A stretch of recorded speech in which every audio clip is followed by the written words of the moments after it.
Welcome back to Midnight Outcry, everyone. I'm back today with more extended horror stories from Oregon. In this week, we'll go far into the Pacific Northwest's shadows with 9 terrifying stories from the state of Oregon, which was modified based on real-life incidents that were reported by survivors.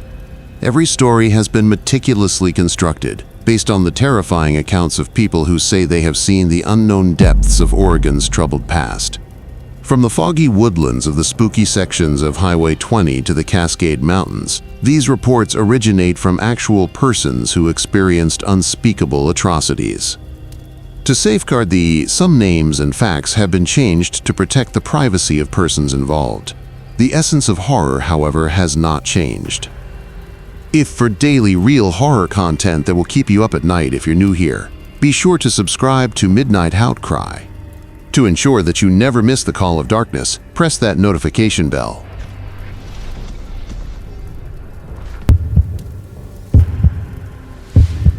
I'm Jalen, and I would want to talk about something that happened to me on Highway 101, close to Cannon Beach 3 years ago.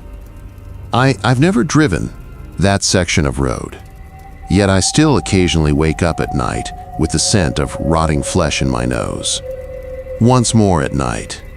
Even though what I'm going to tell you seems unfeasible, I promise, I firmly believe that all of the statements are accurate. At the time, I was 19, and a sophomore at marine biology is being studied at Portland State University.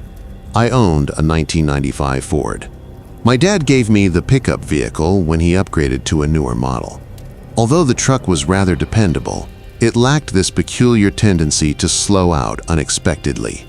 That should have served as a warning to me, but in retrospect is consistently more lucid than the fog that enters from the Pacific.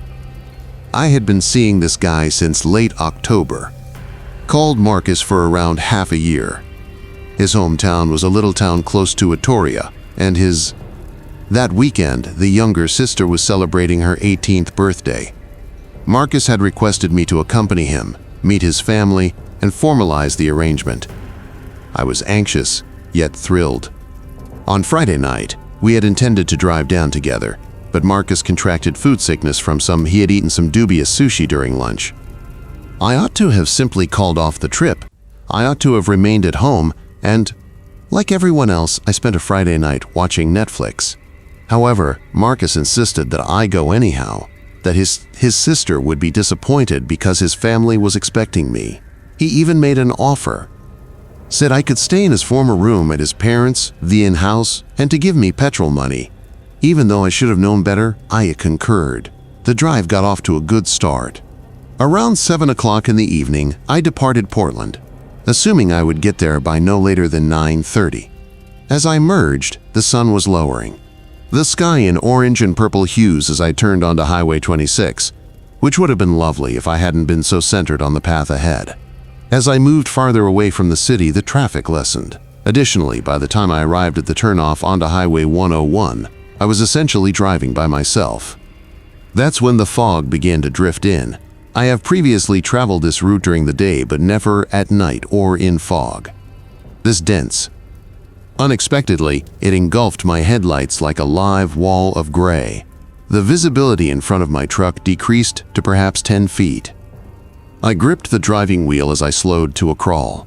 My knuckles became white because the wheel was so tight.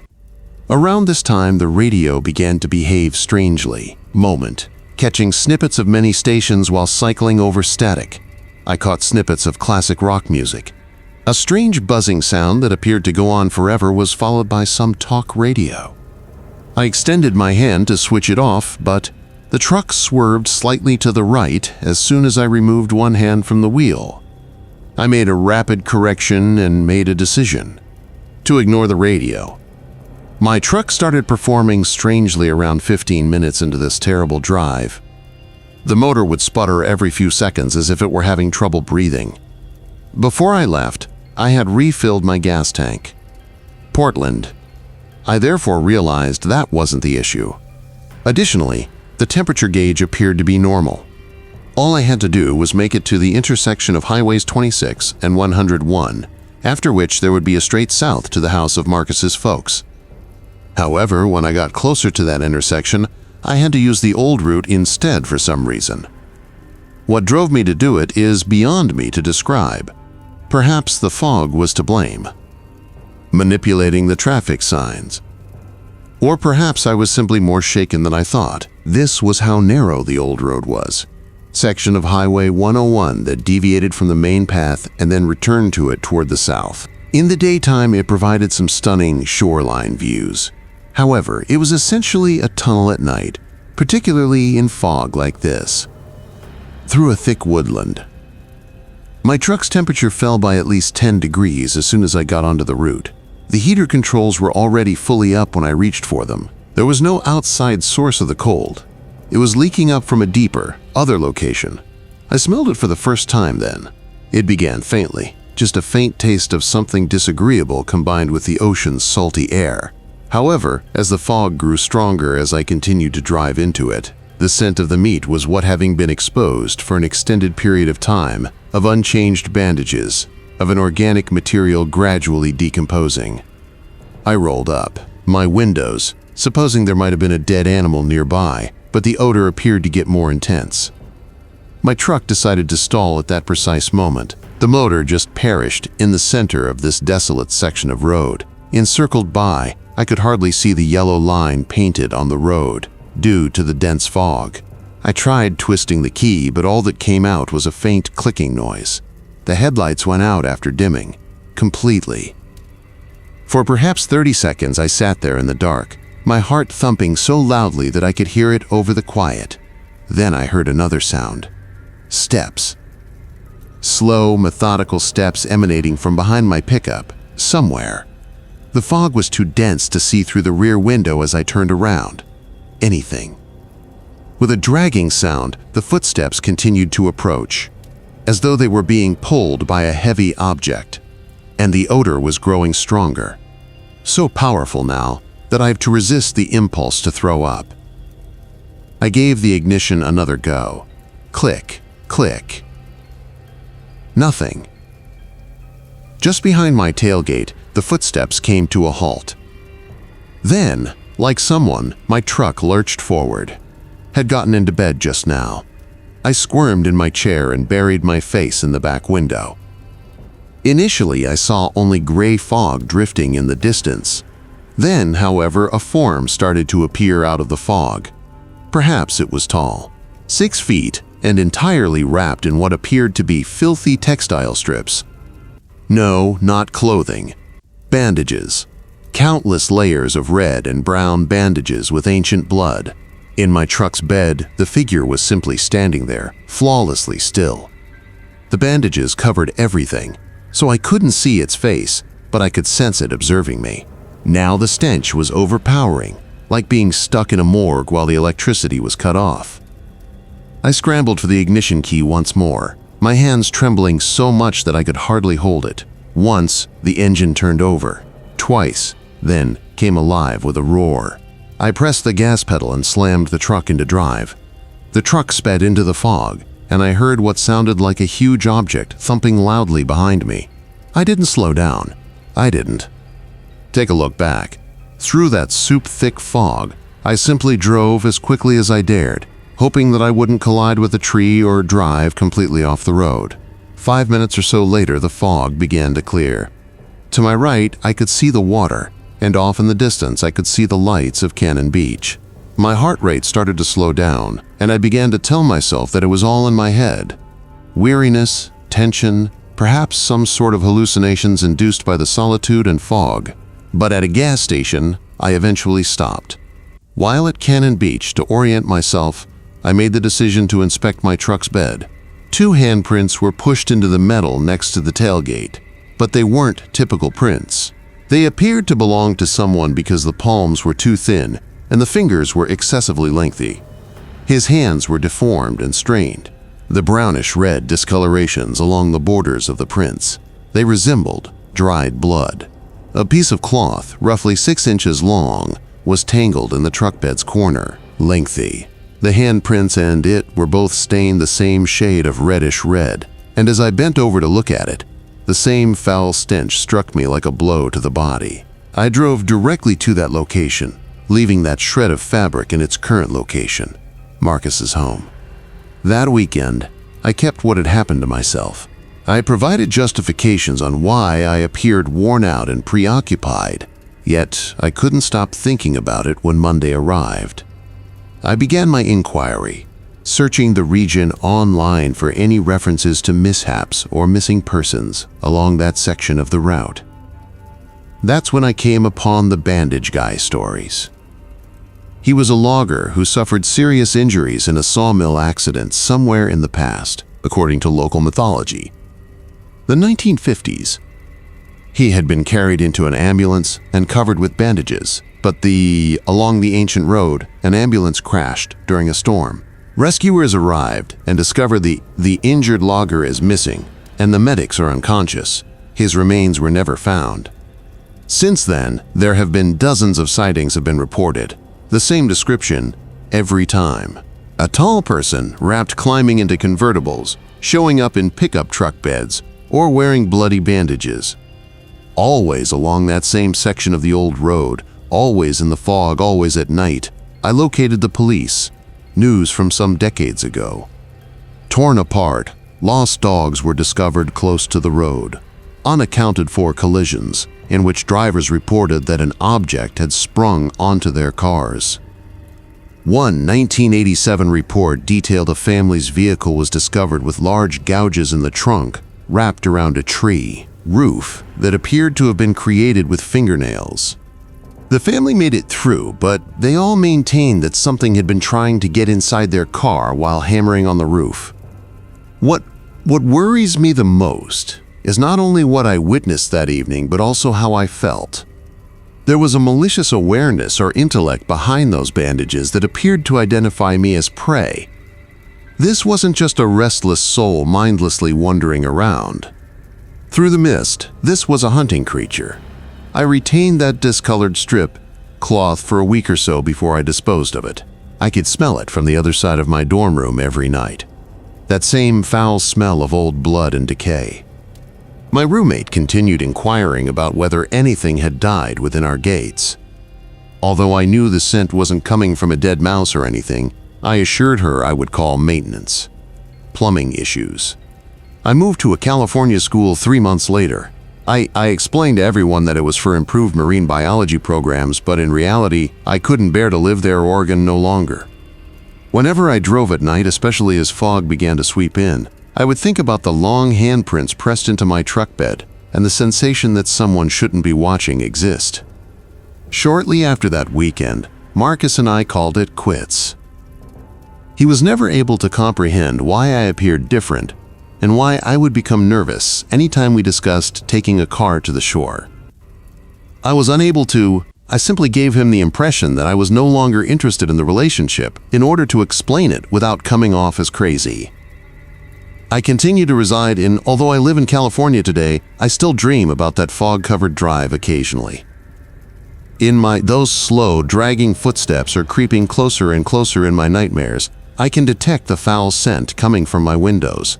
Upon turning back to gaze out the rear glass, I discover I can always feel those bandaged hands reaching out for me, fingers that are longer than they should be for a human. If you stay on the main route, if you ever find yourself driving through Oregon at night, especially in the area of Cannon Beach, don't, regardless of how much time you believe it will save, go the old route. Additionally, do not exit your vehicle if it breaks down. Look into any noises you may hear. In the fog, some things are better left alone. Believe me, I am aware of what wrapped in rotting bandages, waiting in the dark, and craving something I don't even want to imagine.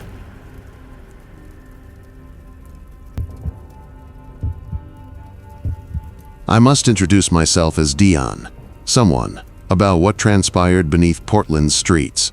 For the past 2 years, I have been keeping this secret. Now, and it bothers me every day. Each time I visit Old Town, I am able to, you can feel them waiting in the dark down there. My entire perspective was altered by what I went through in those tunnels. Understood death and the fate of souls unable to attain serenity. I was 24 at the time. Specializing on urban exploration as a freelance photographer, I was able to get into locations that most people never saw, so my Instagram account acquired a respectable following. Construction sites after hours, abandoned buildings, and neglected subterranean areas. I believed that there were secret arteries beneath the surface of every metropolis. Tales that were never recorded in history books. Portland was meant to be the ideal undertaking for me. For years, I had been hearing about the Shanghai tunnels. These tunnels that ran from the waterfront to the basements of hotels and bars in the old town. The majority of people recognize them as sanitized ghost tours are now available as tourism attractions for those seeking a secure excitement on Friday evenings. However, I did my homework. I was aware that there were parts of the tunnel network that weren't included in any formal tour. Locations that had been closed for many years. I spent weeks locating historical city planning documents and building designs. I spoke with building crews that had previously completed foundation work nearby, posing informal queries around what they could discover underground. I even made friends with an Old Town bartender, Pizza, who allowed me to shoot photos of their underground tunnel entrance. That is how I found out about the area behind the former merchant hotel that had been sealed off. It was the bartender who went by Casey, brought it up almost as an afterthought. According to her, while doing some remodeling in the 1980s, workers had discovered a passageway that led deeper into the tunnel system after breaking through a wall. However, rather than the city has mandated that it be investigated or included in the tourism tours, it closed once more. There was no explanation. I only needed to hear that. It took me an additional month to figure out how to go inside that area that was sealed off. The current Old Town Pizza entryway went to the primary tourist destinations. However, there was an earlier entry point via a structure that had been transformed into studios for artists. There appeared to be a utility room in the basement storage space. Closet, but there was a weak brick wall behind the cleaning supplies that someone had clearly changed over time. I waited until November on a Tuesday evening, while I was aware that the building would be deserted. I packed my photographic gear, a few strong torches, and enough batteries that will last all night. Additionally, I packed a little crowbar in case I needed to pry or move any debris. Crack open the sealed doors. The initial phase was simple. I crept into the entering by a side door that I had previously inspected, went to the basement, and located the utility closet in the very location I anticipated. The straggling bricks disappeared without much work, exposing a little gap that opened into total darkness. As soon as I squeezed through that opening, I was assaulted by a scent. I had never experienced anything like it before. Imagine an ancient cellar that is musty, yet with something underneath it, something natural and incorrect, such as blossoms in standing water that had been allowed to decay. I discovered that I was in a tunnel after turning on my primary flashlight. It was just tall enough for me to stand up straight and perhaps 4 feet broad.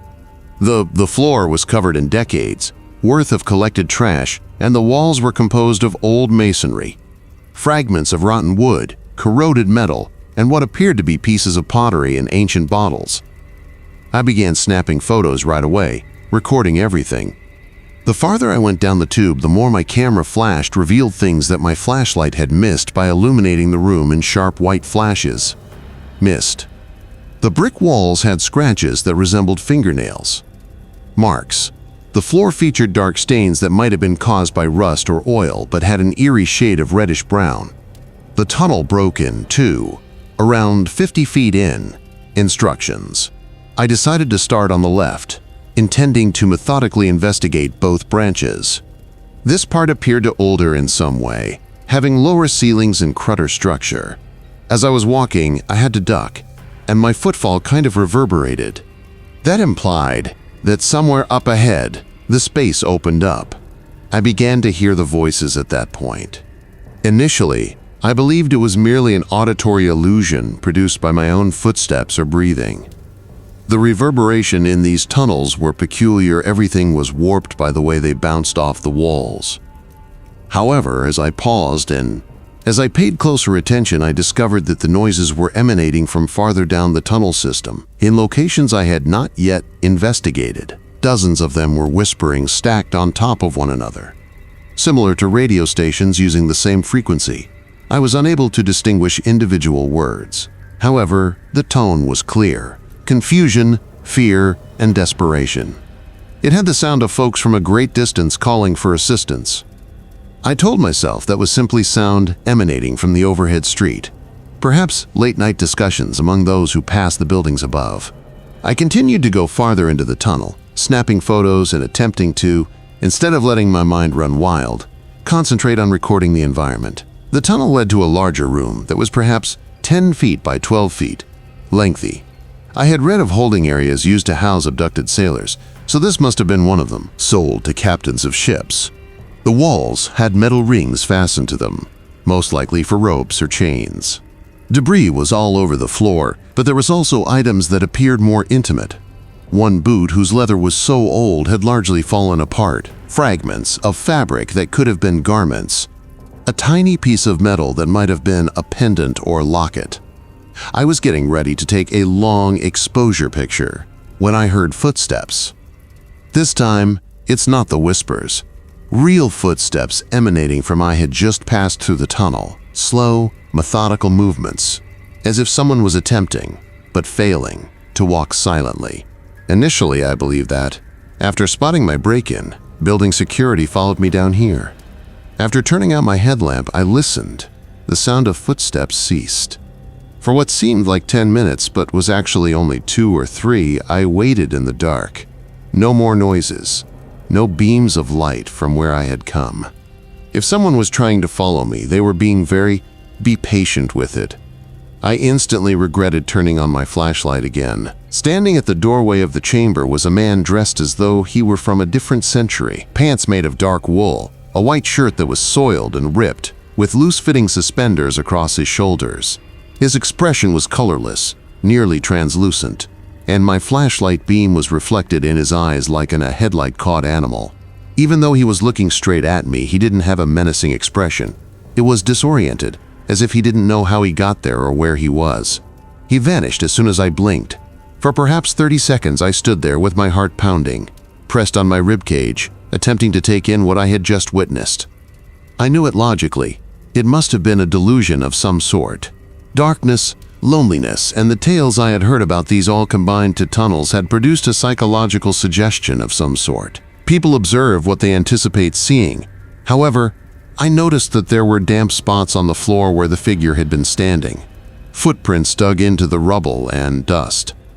I used the beam from my flashlight to follow those footprints. They took the lead from the tunnel entrance to a location roughly 3 feet away from my current position, after which it simply ended. There are no prints that lead away, no clue as to the person's whereabouts. Only 5 or 6 distinct images of bare feet that were still wet, as though someone had merely strolled across still water. The murmurs resumed, this time more earnest and louder. I could identify distinct voices now, each using a different word but maintaining the same tone of desperation. They made a call, names, requesting assistance and begging to be released. The voices appeared to be approaching from everywhere, reverberating off the ceiling and walls. I reached for my camera and began shooting as quickly as I could in the hopes of obtaining some proof of what was taking place. Rapid flash bursts illuminated the chamber, and I witnessed those fleeting illuminations.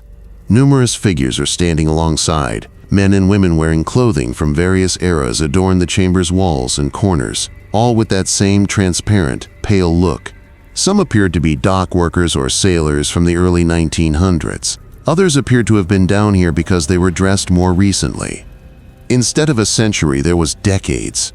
They were all staring at me with the same bewildered, desperate gaze, as though they were aware that something was amiss, but were unable to comprehend what had transpired. In between flashes of the camera in the shadows, I could hear them walking, shuffled footsteps, clothes rustling, and hushed chatter that I couldn't quite comprehend. However, they remained motionless like mannequins whenever my flash went off. As I prepared, I retreated toward the tunnel entrance, continuing to take photos to attempt to capture everything, to flee if I had to.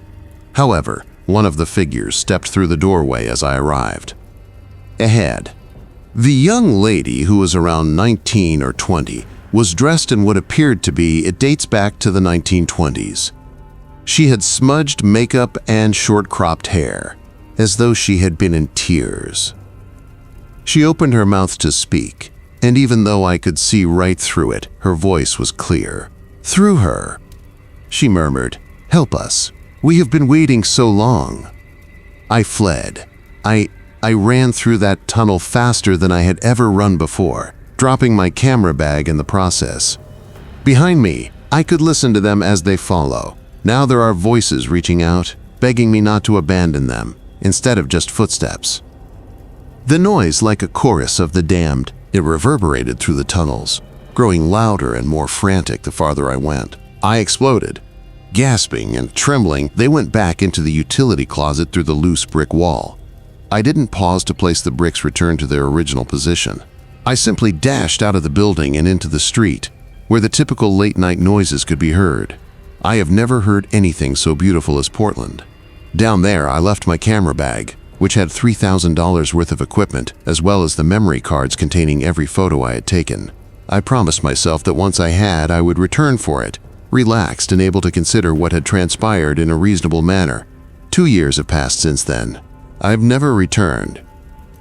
The thing that disturbs me the most is not just what I witnessed, but also what she said. "We've been waiting a long time. What are you waiting for? For them to be discovered, for someone to assist them in moving on, or simply to have someone recognize that they were still there, stuck in those dark tunnels under the city."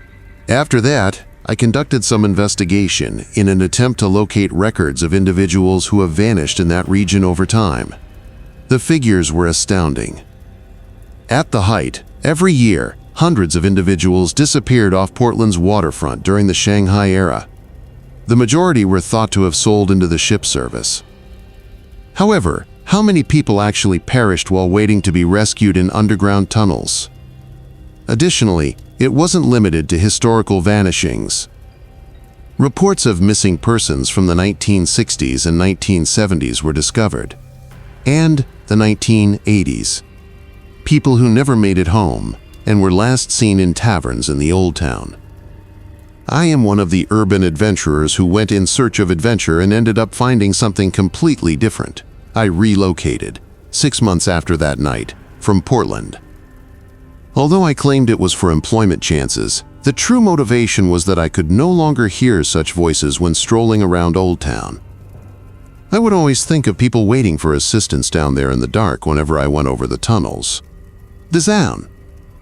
I occasionally question whether I ought to have stayed or made an effort to find a way to assist them and provide them with the tranquility they seek. However, I was too afraid and self-centered to risk becoming stranded with them down there. If you ever find yourself strolling through Old Town in Portland late at night, pay close attention to the noises emanating from beneath your feet. Those aren't only the comforting noises of the past, structures or the thunder of subterranean utilities. Those are shouts from the shadows, still awaiting a courageous response.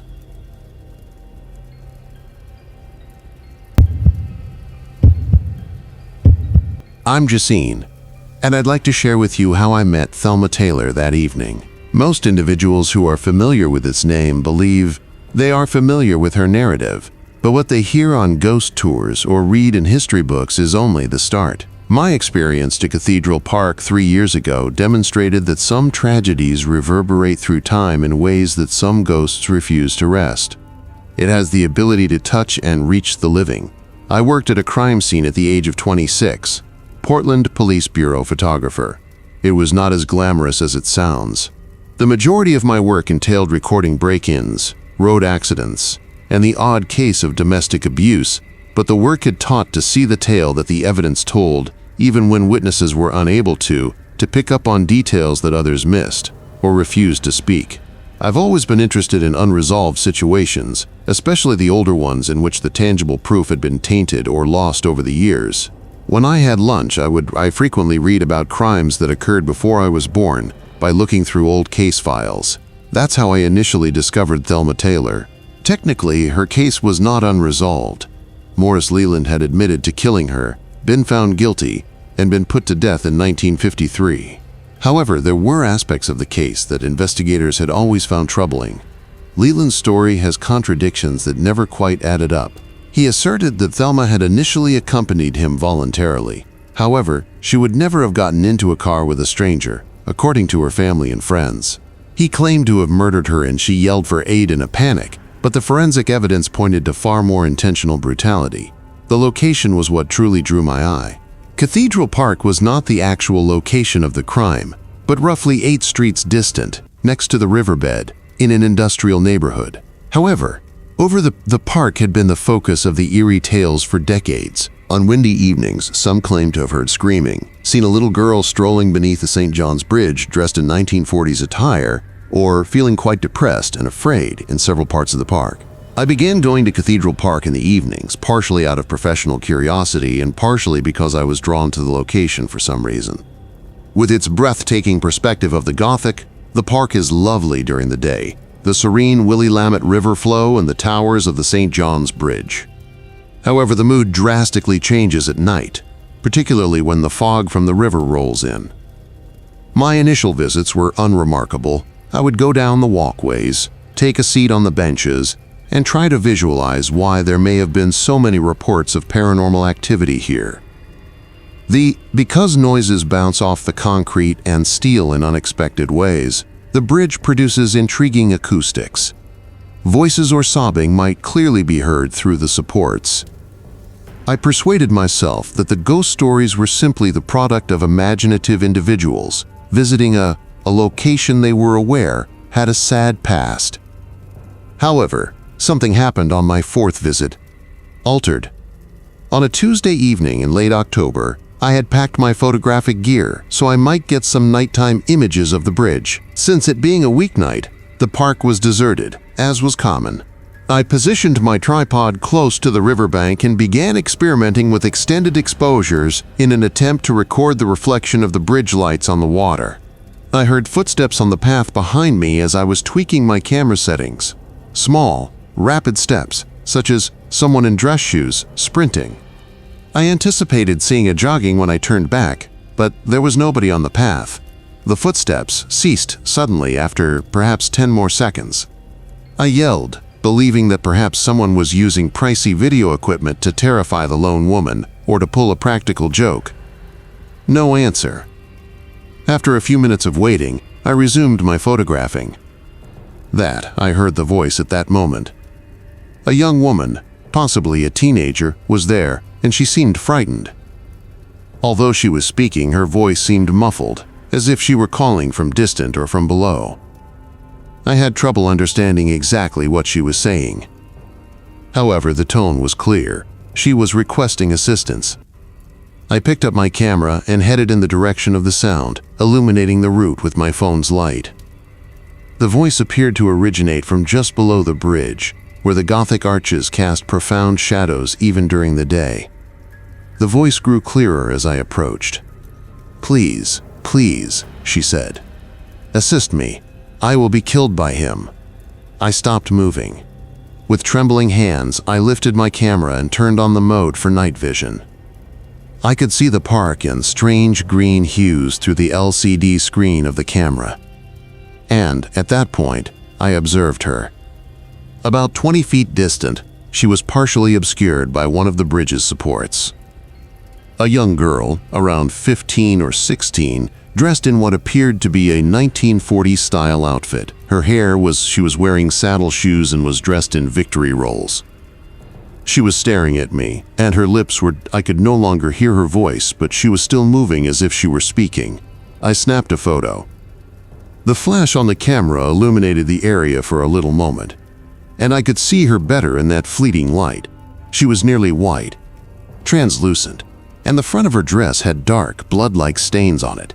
She had bruises on her face, and her eyes widened in fear. She was gone when the flash went out. I just stood there for perhaps 5 minutes, with my hands still shaking and my heart racing.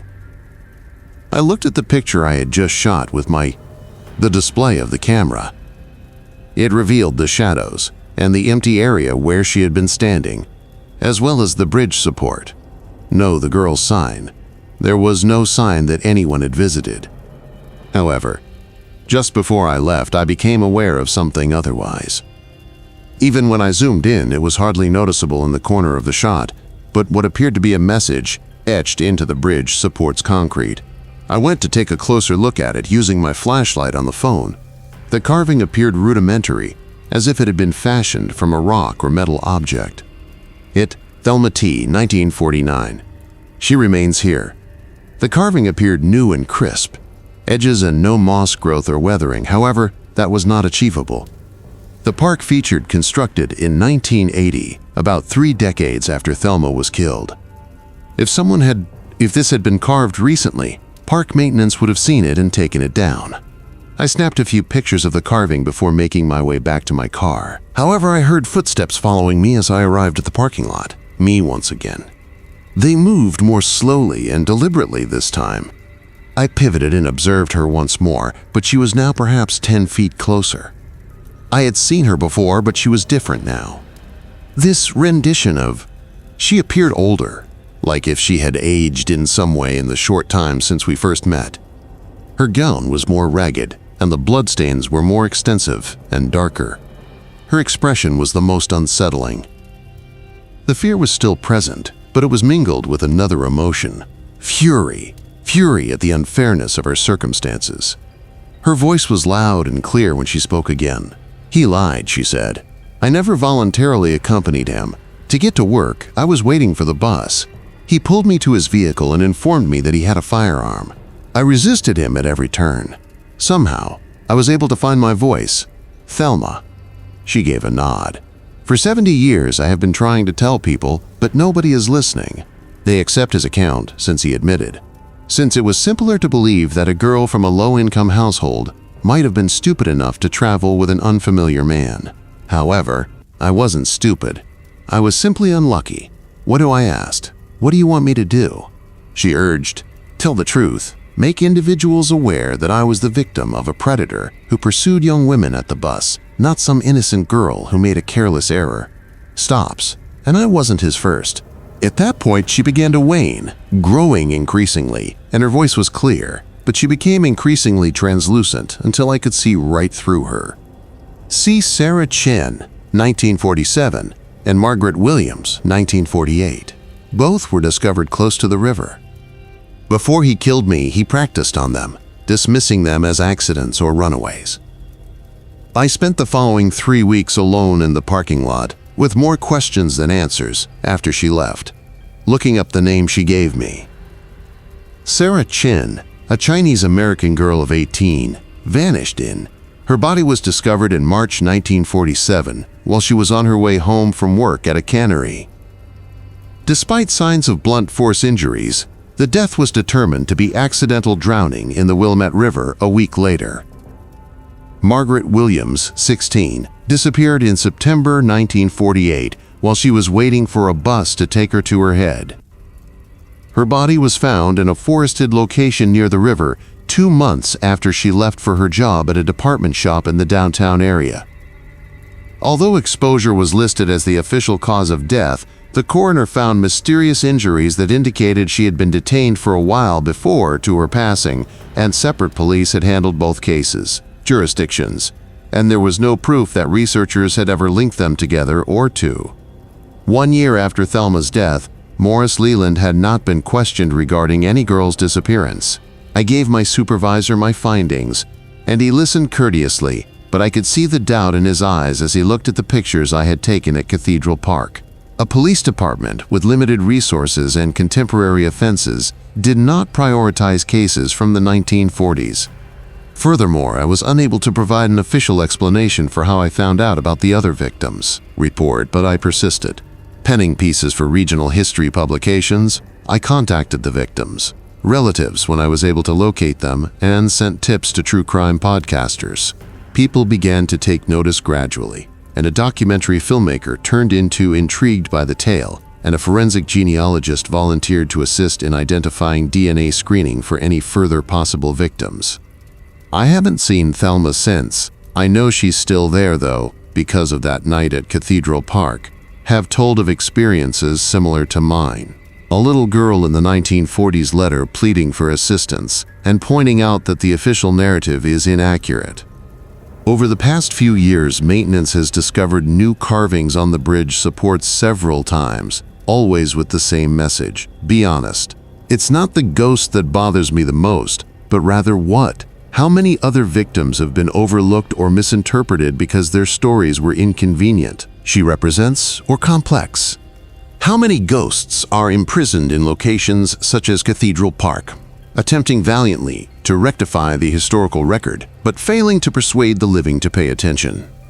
I continue to visit the park occasionally, generally on Thelma's death anniversary, and I sit on the seat by the bridge and tell her, regarding the advancements we have achieved and the individuals who are now beginning to hear her story, I hope that one day she waits beneath the Gothic arches of the church until we find enough truth to grant her the tranquility she deserves. A guardian ghost at St. John's Bridge, keeping watch over other young ladies who may discover that they are vulnerable and alone in the dark. Because if meeting Thelma Taylor taught me anything, it's that certain injustices are too serious to be fatal to silence. If you ever hear a young woman's voice at Cathedral Park at night requesting assistance, don't believe that the wind is merely manipulating the bridge's acoustics. Pay close attention to. She has been waiting for someone to believe her for a very long time, and this is what she is trying to tell you. I'm Indiana, and I'm still dealing with what happened to me on the Venicer corridor in 2022. Makes me reevaluate all of my assumptions about reality. I've drove that dozens of times since then, always in the daytime, along that section of highway, and I know what I went through, even though it appears to be simply another twisting route across the Oregon Coast Range. Even if I can't explain it, that night was true. I was 27 years old, serving as a sales representative for a Portland-based computer company with a territory that included all of Oregon coast, so I drove Highway 18 between Portland and a bunch of places. Lincoln City. The 20-meter Vanicer corridor was only a standard part of the day between the coast and the Willamette Valley, a stretch of road that sliced through thick forest. I had driven hundreds of previously, typically during regular business hours, but on October 222, due to a client emergency, their entire server system had crashed. I had to travel to Newport immediately. Additionally, they were losing money every hour. I departed Portland at 8:00 p.m., believing I could reach the coast by. The travel began quite smoothly with no traffic, and I planned to work through the night to bring them back online by 10:00. Traveled quickly through the foothills and suburbia, and by the time I arrived at the Vanicer Passageway, it was just after 9 o'clock, and there were no stars or moons discernible through the highway's dense cedar and Douglas fir canopy. I had driven this portion at the previous evening, but never at this hour or in this darkness. Appeared to close in on both sides of the street, forming a tunnel effect that was barely perceptible with my headlights. Could see for about 30 feet in front of them, and beyond that, there was nothing but unbreakable darkness. I had been listening when my radio began to malfunction about 5 meters into the hallway to a podcast, but static took the place of the signal, which started to clip in and out. Sporadic snippets of what sounded like news stories, swing music, and vintage radio programs from the 1940s or 1950s of the Second World War, commercials for goods that hadn't been made for decades. I attempted to switch stations, but it was as if my car radio had miraculously tuned into the same antique content on every frequency. Historical broadcasts. After a while, I shut it off, assuming it was simply some. I realized that the mountains were causing some sort of atmospheric interference. The time. I had opened the dashboard and saw that it was 9:45, which was not conceivable. Even though I was traveling slowly on the curving road in the corridor at 9:05, I should have completed it by no later than 9:30. I had been driving for what seemed like 15 minutes, but based on, I had suddenly lost 40 minutes on my clock, so I stopped at the next exit and checked my phone at 9:45, since neither device may be malfunctioning, which indicated that I had encountered a lapse in time that I was unable to explain. I sat trying to recall the last 20 meters of driving there for a few minutes, but only a dark road, a forest, and the occasional reflector were visible. Everything else was a blur, indicating the middle line. I returned to the highway, convincing myself that it was simply weariness playing tricks on my perception. But as I moved west, things became more bizarre. The road appeared to the Vanisser corridor is perhaps 20 miles from the end, and it is longer than it should have been. To finish, but after what seemed like an hour of driving, I still hadn't arrived at the plateau where the forest opens up, and the lights of the seaside villages are visible. My odometer indicated that, despite the fact that it was geographically impossible, I had gone more than 30 kilometers since entering the corridor. Began to see the lights, which initially appeared far ahead and resembled the headlights of approaching vehicles, through the highway's curves. But as they approached, I saw that they weren't traveling like automobiles. Instead, they hung around. They were completely still, 10 feet from the ground, and the incorrect color, instead of the white or yellow of the first one. I passed headlights, which were a light blue-green color, similar to that of old fluorescent bulbs, placed about 20 feet from the road, directly next to the highway, and when my headlights swept across it, I could see that it was merely a sphere of light with no supporting framework. I slowed down and rolled down my window to see the basketball-sized object hanging in midair above the ferns and foliage. Obtain a better view. The light was utterly silent and didn't appear to be illuminating It appeared as though the surrounding foliage was creating light without sharing it with anything else. As I drove on, I came upon more of them, strewn across the road on both sides of the woodland. Others were farther in the woods, visible and close enough that if I had stopped, I could have reached out and touched them. What bothered me the most was that they were visible through tree gaps, like far-off streetlights in a deserted community, appeared to be observing me. I realize it seems unreal, but each time I gazed straight at one of the lights, I felt very much as though it knew I was there. They remained still, or alter in any manner, yet their intelligence made my skin crawl. I attempted to capture images, each with my phone, but all of the pictures were dark. The flash worked, and the camera appeared to be functioning properly, ordinarily, but the pictures just displayed blackness, as though the lights resided in a spectrum beyond the range of my phone. By the time I acquired, my dashboard clock showed 11:35 at the end of the corridor. After a drive that should have lasted 25 minutes had inexplicably increased to more than 2 hours, and I only remembered bits and pieces of the dark road, and I arrived in Newport and worked on my client's servers for the remainder of the night, despite those unattainable floating lights. But I was unable to focus, and whenever I closed my eyes, those blue-green orbs dangling in the shadows like guardians of another forest. Kept glancing at the pictures I had attempted to shoot on my phone, but they were all simply black rectangles. The following morning's journey back was entirely typical. Daylight, typical traffic, typical radio coverage. And the forest resembled any other Pacific forest, and it took just the correct amount of time to cover the distance.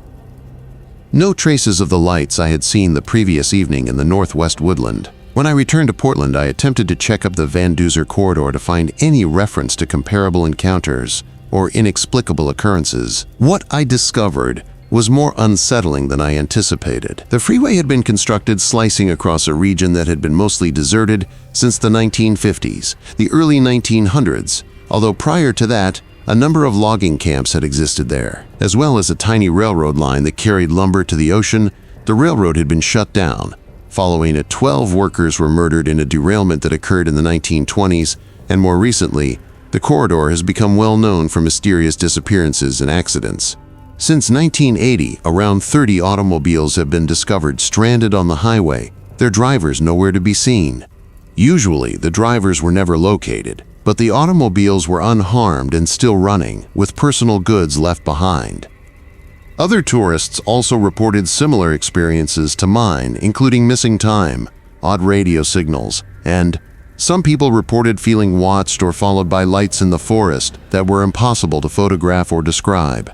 Others claimed their cars breaking down in ways that mechanics could never fix when they were driving through the area. Diagnose. I was especially interested in one account from 1995. Dale Morrison, a truck driver, stated that he had traveled the same 5 meters of the corridor for more than 3 hours, but despite keeping his usual pace, he never made it to the conclusion. He claimed the path appeared to loop back on itself, and he again passed the same locations. He was 50 miles further east when he eventually managed to escape whatever had imprisoned him. I began avoiding the Vanisher corridor when he was more than he should have been, and had no recollection of how he got there. That, if I needed to get to the shore, I would take the lengthier route via Salem and Highway 99, but in January of 2023, I had to take the quickest route feasible due to another client situation that occurred in broad daylight. The drive was at 2:00 in the afternoon, and I persuaded myself that whatever I had gone through had only occurred at night. My car radio abruptly stopped working as I got to the location where I had first noticed the lights. There was nothing but dead air, no interference or static, and then my engine started up. Harsh, as if it was not receiving enough fuel. I stopped to look beneath the hood, but everything appeared to be in order. I heard something that chilled me to the bone while I was standing beside my car. There were steady, purposeful footsteps in the forest, perhaps 30 feet into the woods, parallel to the roadway. The odd thing was that they appeared to be keeping quiet, as if they were trying to move without making much noise, pace with my current position, moving when I moved and pausing when I stopped. Climbed back into my vehicle and sped off, but the footsteps followed me for nearly a mile, even over the sound of my motor roaring through the undergrowth, barely audible to hear them. Whatever was making, when I eventually came to a clear spot, those noises were enormous, bigger than any animal that should have been in those forests. Road outside the hallway, everything went back to normal. My engine ran smoothly, and my radio began up again. I haven't traveled through the Vanisher corridor since that day, and the woodland behind me seemed quiet. I tell my clients that I'm choosing a different path for aesthetic reasons, but in reality, I'm terrified of what could occur. If I see those lights once more, or worse, if I run into whatever was moving through the woodland on that January afternoon. I occasionally ponder who might have vanished during that highway. Did those whose vehicles were discovered running and empty notice the same thing? Lights, I observed. Did they feel the same sense of time loss, or being seen by something that shouldn't be there? Dale Morrison, imprisoned in that never-ending highway circle for 3 hours. What if he hadn't been able to escape? What if he was still behind the wheel, in the shadowy forests, repeatedly passing the same locations while? There are roads in Oregon that lead to locations you can't find on any map, and something in the forest watched and waited, map. Locations where the laws of physics appear to bend, and time moves differently. One of these is the Vanisher corridor. If you must travel through it at any point, especially at night, bring your radio with you. Switched off, and if you hear footsteps, don't focus too much on any lights you might see floating in the forest. Do not pause to look into anything while you are keeping up with your vehicle. Some routes are designed to be traversed as fast as possible with your vehicle, and mysteries are best left unanswered, eyes firmly focused on the sidewalk in front of me.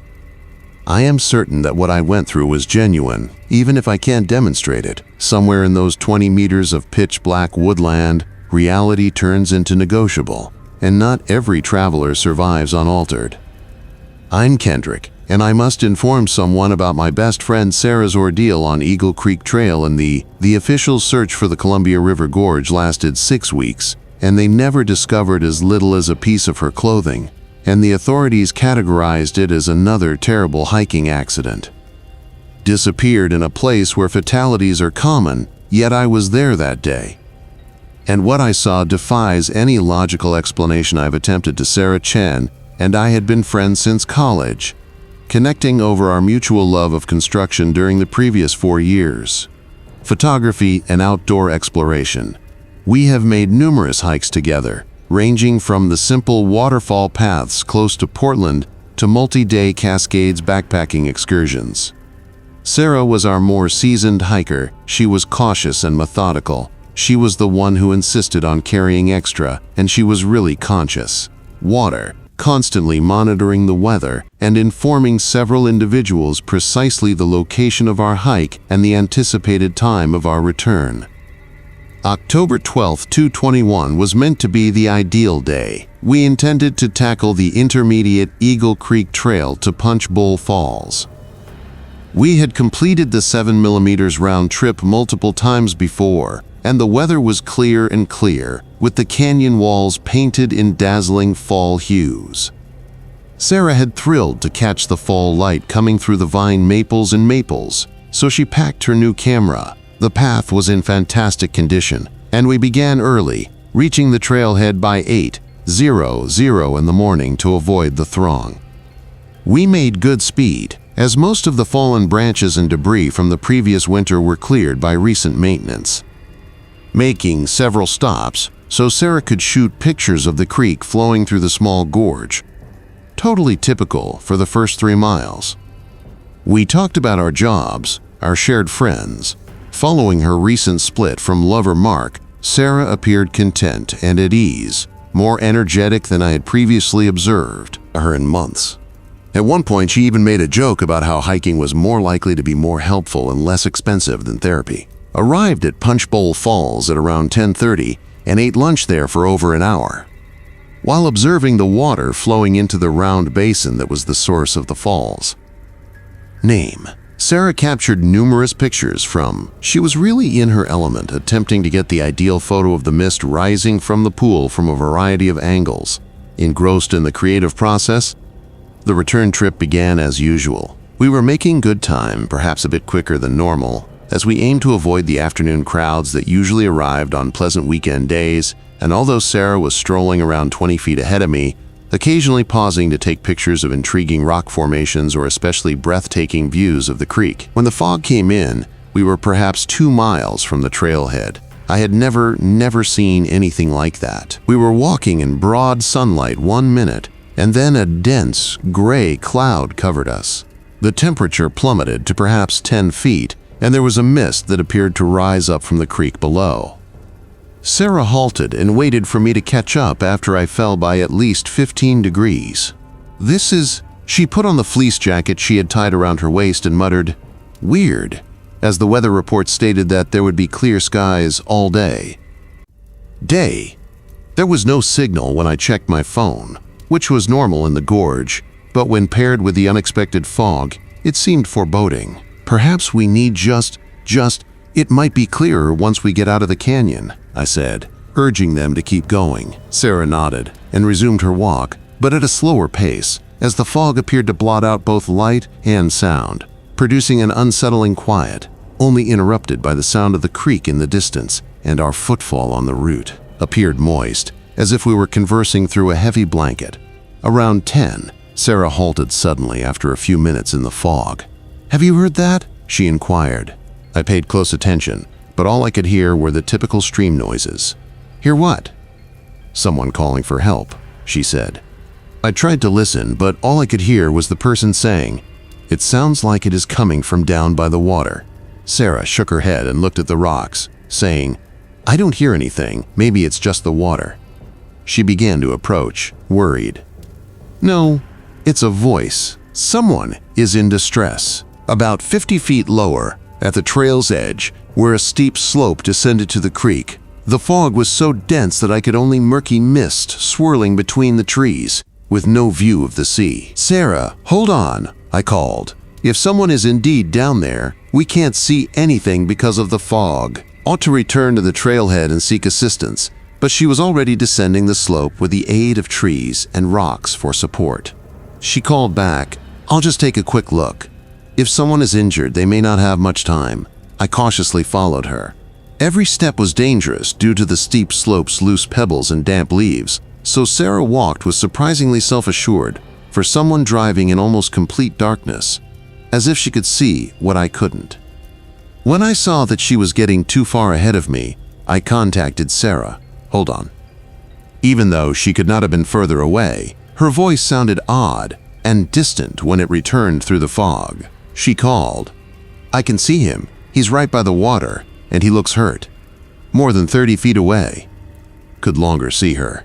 Her voice seemed to be coming from several directions at once, and the fog had fully engulfed her. "Sarah, I cannot see you," she said, resonating off the canyon walls in a way that made it impossible to determine where she was. There was no answer as I yelled, "Talk to me so I can find you." I spent the next 20 minutes yelling her name, fumbling through the fog and attempting to make my way down toward the creek, but I kept slipping because the terrain was too hazardous and the visibility was too bad. I finally made the decision to climb back after stumbling over loose rocks and running into trees that suddenly appeared out of the mist. I assumed Sarah had made it down to the creek and was assisting, so I decided to trek up to the trail and find aid, whatever she had spotted, and that once the fog cleared, she would be able to locate her way back. However, when I arrived at the trail, the fog dissipated almost as abruptly as it had risen, and I was able to view the entire canyon in a matter of minutes. I could see the brook below twisting in the same brilliant sunlight that we had had all morning. Between the fallen logs and the moss-covered rocks, nobody was down there. No Sarah, just stone and empty water. A wounded hiker. So I climbed back. I could see exactly where I was going this time, so I followed the creek in both directions, looking down the slope, each pool and inspecting each rock. I yelled Sarah's name until my voice was heard, but there was no answer other than the sound of my own voice reverberating off the walls of the canyon. I returned to the trailhead as quickly as I could and used my phone to call 911 from the parking lot. It had signal at last, and within an hour, search and rescue personnel were everywhere. Crews, park rangers, and sheriff's deputies. They deployed technical rope teams, dogs, and helicopters, till they spent weeks searching the entire creek and the surrounding woodland, but they were unable to find anything. Footprints, no foliage that had been disturbed, and no articles of clothes or equipment as though Sarah had just disappeared. The investigators asked me in great detail, obviously doubting my account of the voice and the unexpected fog, requesting assistance. I could appreciate their suspicion. I would have been skeptical if I had heard the same narrative. Also, but this is what truly irritates me, once I arrived home and saw I discovered something that shouldn't have been feasible in my own camera's images. In the final image I had, a man could be seen in the background, standing by the creek around 100 yards away before the fog began to roll in. A man in what appeared to be vintage hiking attire appeared downstream from where Sarah and I had been trekking. Of our photos, he was waving at the camera in the 1950s or 1960s. Direction, but neither Sarah nor I had addressed it, and I don't remember seeing him when I snapped the picture, observing anybody else on the route that day. What I found more unsettling was when I enlarged the picture the man's face was visible on my screen, and he bore a striking resemblance to a missing person poster. Following Sarah's abduction, I discovered David Kellner, a 28-year-old hiker who had disappeared from Eagle Creek Trail in 1987. His body was found after a 2-week search that was canceled, was never found. I have never given the authorities access to that picture. I wasn't sure what it was, but I knew it would only make me appear more suspicious. Demonstrated nevertheless. If it was a photographic artifact caused by the lighting, or if my sadness was making me perceive patterns that didn't exist. But I continued my investigation into disappearances along Eagle Creek Trail, and my findings were extremely concerning.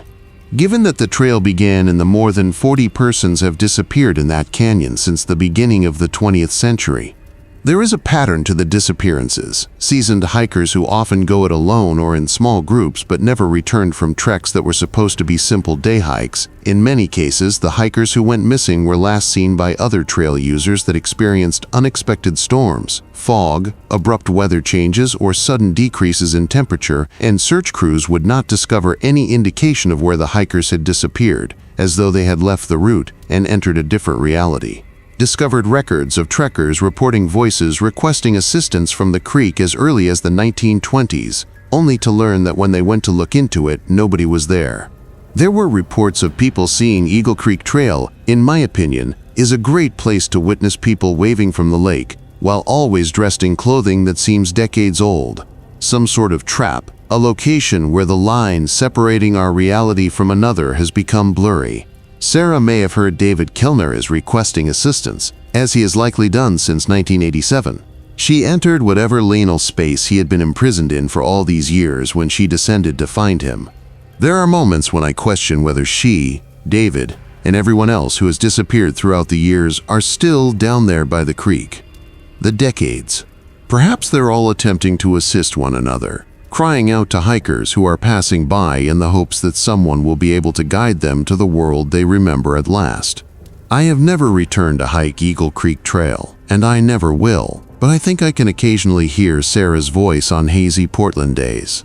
A voice calling me from a distance, requesting that I come look for her and assist her in getting home. I realize that seems ridiculous, and perhaps it is, but I also understand what I went through that day, and I am certain that Sarah would never have simply gone off and murdered herself through negligence or bad judgment.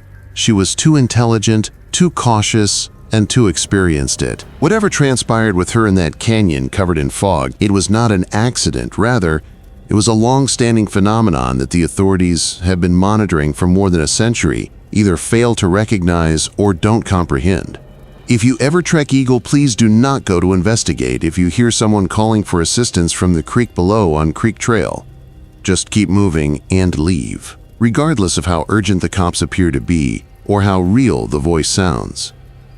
As quickly as possible, because some hikers who go in search of lost hikers wind up lost themselves, and certain trails lead to locations from which no way back.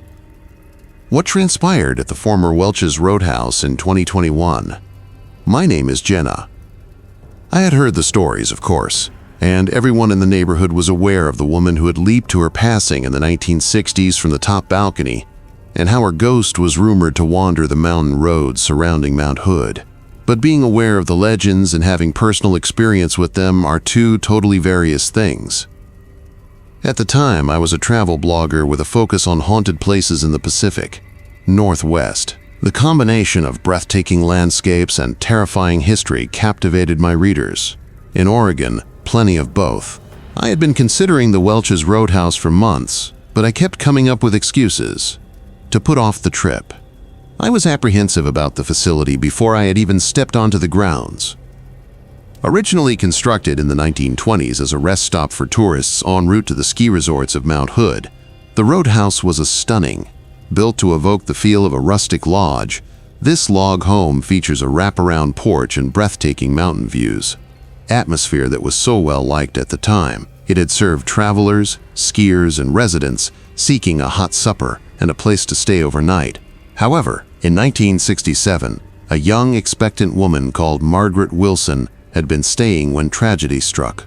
While they were doing seasonal jobs in the area, she and her husband lived at the Roadhouse.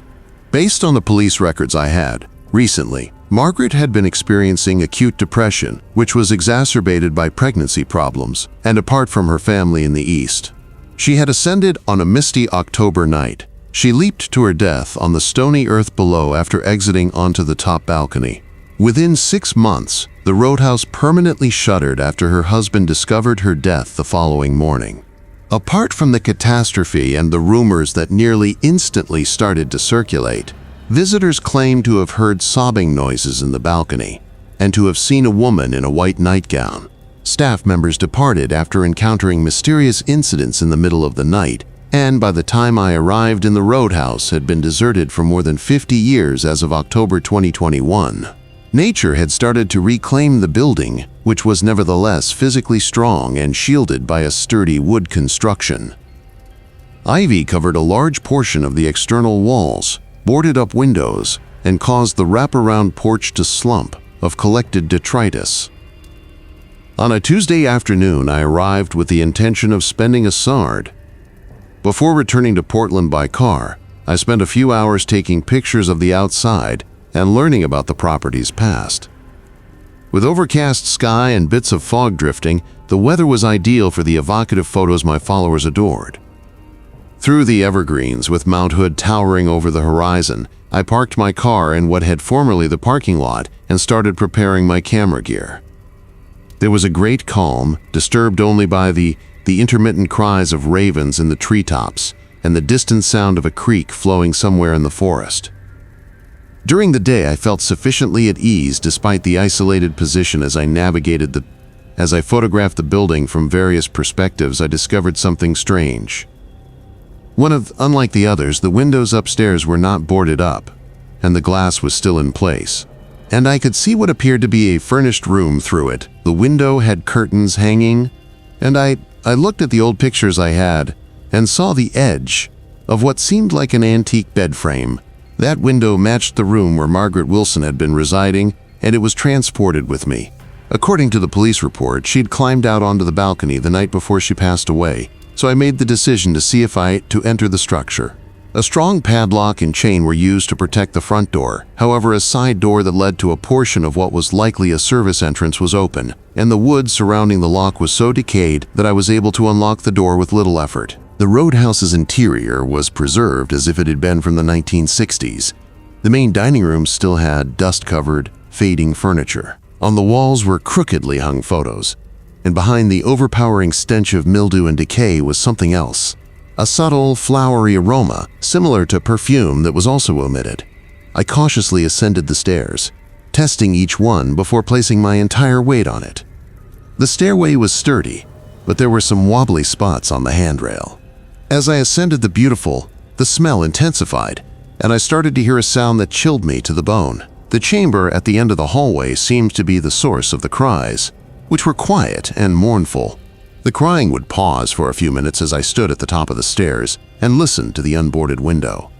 I convinced myself that it was probably the wind blowing, because it would stop for a few seconds and then begin again, always from the same place, through wall crevices or an animal that had become stuck inside the structure. But when I arrived to the door too, I knew that was untrue, because Margaret's room had a slightly jarred door.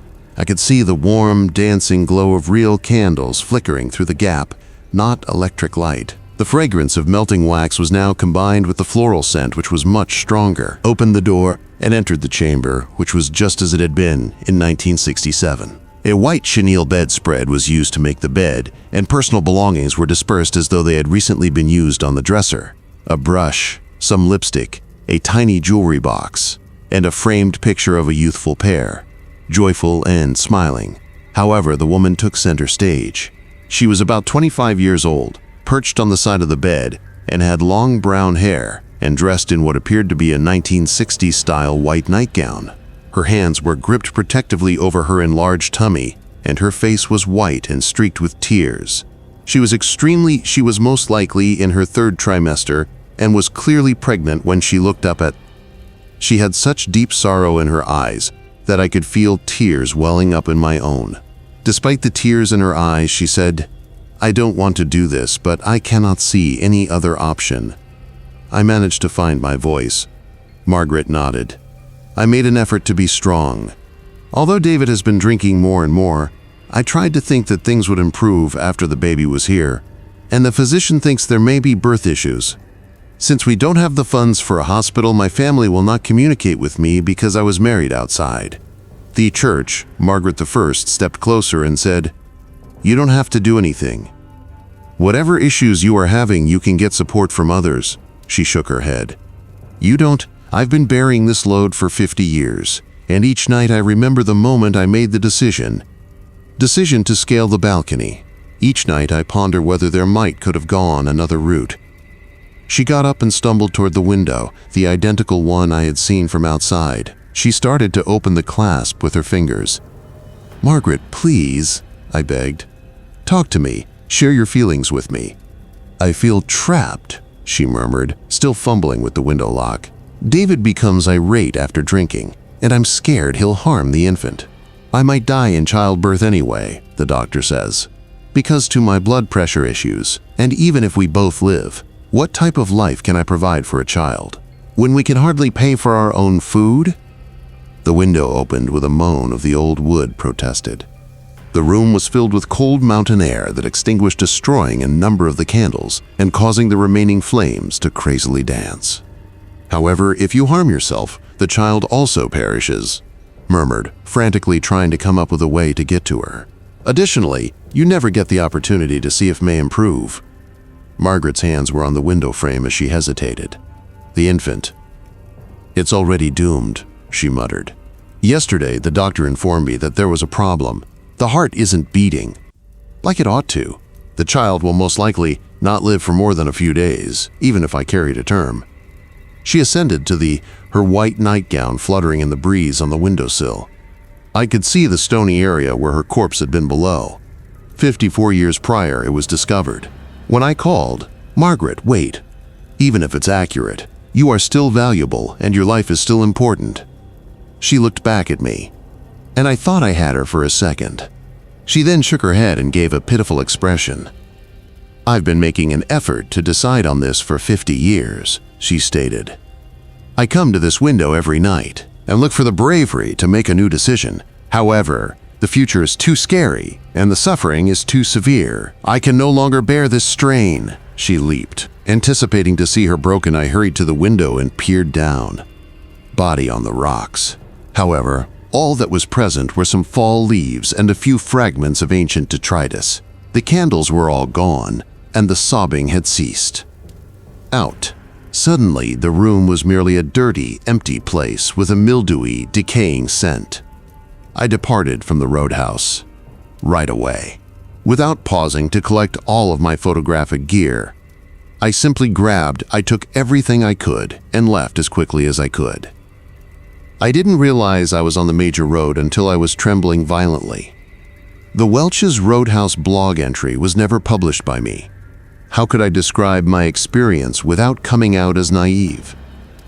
Rather, I began studying Margaret Wilson's narrative in greater detail, attempting to comprehend the events that had resulted in her terrible choice. What I discovered was devastating.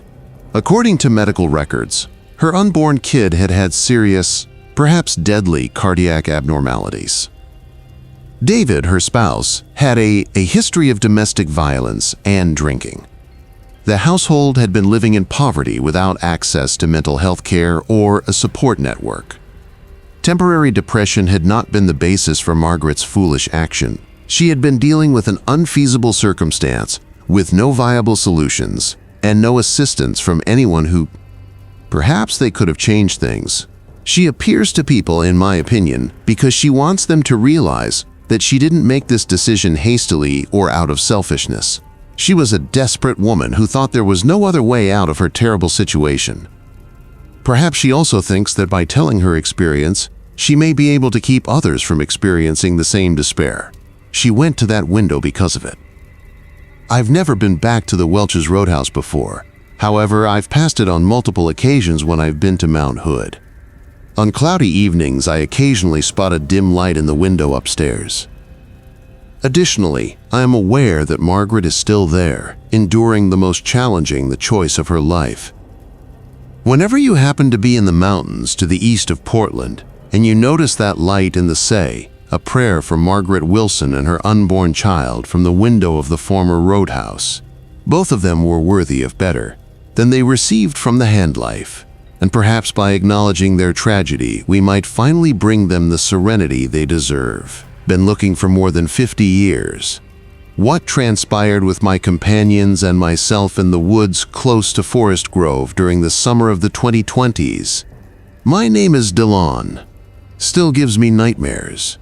We assumed it would be a typical camping excursion. The sort of weekend excursion that college students pretend to be outdoor specialists in order to decompress from the pressure of finals. Rather, we eye across something that is incompatible with any logical theory of how the world functions. There were 4 of us. My roommate Tyler, my then-girlfriend Jessica, her best friend Madison, and I. All of us were juniors at Months. We had been discussing going backcountry camping with Pacific University in Forest Grove. Tyler believed that spending time in the deep woods was necessary to truly comprehend the Pacific Northwest, away from all the campgrounds and hiking paths that were built with tourists in mind. Tyler had done his homework. Otherwise, he said he had. He discovered this region, which is only reachable by logging, about 12 miles northwest of Forest Grove, roads that had been neglected for many years. His chart showed that there was a tiny open close to a brook where we could camp so far away from civilization that we wouldn't see anybody else for the entire weekend. We ought to have even more dubious when the man at the Forest Grove outdoor gear store attempted to dissuade us from visiting that specific location. He had a face that was so worn that he was perhaps 60 years old, originates from living in the highlands for decades. Additionally, once Tyler showed him the topographic map of our intended route, his face had a radical turn. He tapped the map and added, "You might want to consider somewhere else, Twisted Finger. That area has a reputation." In response to Tyler's question about information, the elderly man simply shook his head. "Up there, strange things happen. strange behavior of animals, noises that are illogical, people returning in different ways compared to when they entered. I can show you a dozen better places to camp if you're determined to go backcountry. However, Tyler was convinced that the elderly man was merely attempting to deter people from visiting his preferred hidden camping location. We loaded us with provisions for 3 days, left on Friday afternoon and hiked into the woods, thinking that our life's journey was about to begin. It was the ideal hike-in. Forest with old growth as far as we could tell, with Douglas fir trees that had withstood numerous forest fires and were most likely 300 years old. Ferns and fallen logs covered in moss were abundant in the understory. Additionally, the cathedral-like atmosphere of the forest made you want to whisper even when there is nobody else in the area. We discovered the clearing precisely before dusk. Tyler's map indicated its location. Perhaps 50 yards across, it had a natural fire ring formed from stones that appeared to have been there for a long time, with a brook running along one edge decades. The ideal campground was cozy, but far enough away that we could not detect any traces of human activity, enough for us to have a proper campfire and put up our tents. On Friday night, we did just that. What do college students do when camping? Telling stories, cooking hot dogs over the fire, and acting as though we were wilderness specialists, even if YouTube tutorials taught us everything we know about outdoor survival. Jessica we sang songs until nearly midnight after she brought her acoustic guitar. The initial around 2:00 in the morning, there was a warning sign that something was off. I heard something moving through as I woke up. The woodland, close to our campsite. Heavy footsteps resembling those of a huge animal, 2 legs instead of 4. The sound was intentional and rhythmic rather than haphazard. As one might anticipate from an elk or deer, it crashed through underbrush. I listened for maybe 20 minutes while lying in my tent. Minutes, attempting to persuade myself that it was either a bear or my imagination. Strolling around. However, the footsteps continued to circle our tent, always remaining roughly 50 yards away, barely at the boundary of the area that, had a fire been burning, our firelight would have reached. At last, I opened my tent and peered outside. Tyler was already seated upright in his sleeping sack, clearly awake and hearing the same noises as I was. "What do you think it is?" I replied, whispered. "Probably just a bear," he said in a whisper. However, his voice did not seem persuaded. Suddenly, the footsteps ceased, as if something was causing them to have listened to our conversation. For perhaps 5 minutes we sat there, in total silence, listening for any noise from the woodland. Then I heard a sound coming from behind my tent, someplace in the trees, yet unable to clearly explain. It began as a faint, wind-like moan, blasting through a cavern, but its pitch and intensity increased until it became The shriek seemed to last forever. At least it wasn't an animal sound, similar, like any animal I've ever heard of. It was too planned, too regimented. It was distorted in ways that made my skin crawl, but it sounded almost like a human scream. Maybe 30 seconds passed during the scream. Seconds, it abruptly stopped, just as abruptly as it had begun. There was complete stillness after that. No wind or insects in the trees, no sounds of creaks. The woodland as a whole seemed to be holding its breath. Jessica, who was sharing a tent with Madison, peered out. She muttered, "What the hell was that?" Not one of us had a response. We took turns maintaining watch while we sat there for the remainder of the evening. However, whatever had produced that noise didn't come back. We were all worn out and tense when morning finally arrived, but we persuaded ourselves that it had most likely been a cougar or an elk making territorial sounds. The day on Saturday was rather typical. We attempted to have fun, hiked around the region, and took pictures, despite our sleep deprivation. But something appeared strange to all of us. No birds were singing in the woods. Around our campsite, which was out of the ordinary for the season, we discovered a few trees had severe scratches in the bark that were too high above the ground for any animal to have made of. What Madison discovered next to the brook was the most unsettling. She had visited. After filling our water bottles, she returned with a sour expression and insisted that we all come see what she had found. There were footsteps in the soft mud next to the lake. They resembled humans in shape, yet they were far bigger than any human. The ideal foot size is around 18 inches long and 8 inches wide.